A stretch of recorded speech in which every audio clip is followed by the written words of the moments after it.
দেখুন, এটা নিয়ে কথা চলছে। এটা খুব শিগগিরই পর্ষদের গভর্নিং বডি হয়ে যাবে। সম্মেলনে আজকে আমরা মধ্যশিক্ষা পর্ষদের প্রেক্ষাগৃহে এই অনুষ্ঠান হচ্ছে। মূলত লক্ষ্য একটাই, সংগঠনকে মজবুত করা। এবং আপনারা জানেন যে ভারতীয় মজদুর সংঘ আমাদের রাষ্ট্রীয় সেবক সংঘের একটি আয়াম, যেখানে শ্রমিক সংগঠন, যে সংগঠনের দ্বারাই বিভিন্ন সংগঠন এগিয়ে চলে।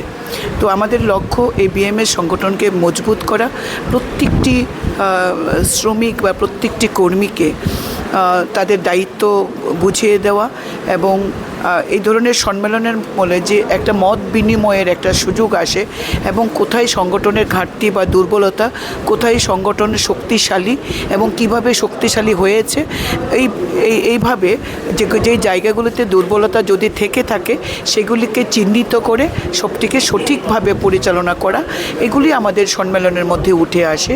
তো আজকে আমরা এই দ্বিবার্ষিক যে তৃতীয় সম্মেলন, সেটাকে আমরা মূলত সংগঠনকে মজবুত করার লক্ষ্যে আমাদের কাজ।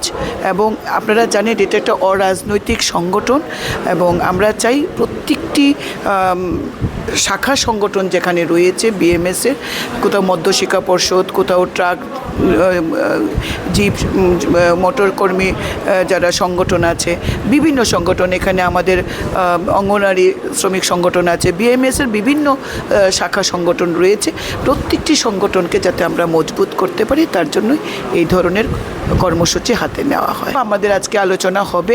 মধ্যশিক্ষা পর্ষদ আপনারা জানেন একটা ইন্ডিপেন্ডেন্ট বডি, সেখানে আমাদের বিভিন্ন ছাত্রছাত্রীদের স্বার্থর জন্য যেরকম আমাদের বোর্ড সেটাকে বোর্ড যেখানে এরকম দায়িত্ব নিয়ে কাজ করছেন, সেখানেও যদি কোনো কিছু আমাদের বলার কিছু থাকে, সাজেশনের কিছু থাকে, এবং মধ্যশিক্ষা পর্ষদের যে কর্মচারীদের তাদের বেতন ভাতা, তাদের দাবি দেওয়া, এই সনদ, এইগুলো নিয়েই আমাদের বিস্তারিত আজকে খোলামেলা আলোচনা হবে। মশলা হাতে নয় চামচে তুলুন। লংতরাই গুঁড়ো মশলার প্রতিটি 250 গ্রাম প্যাকেটের সাথে 1টি চামচ ফ্রি। লংতরাই গুঁড়ো মশলা, রান্নায় তোমাকে চাই।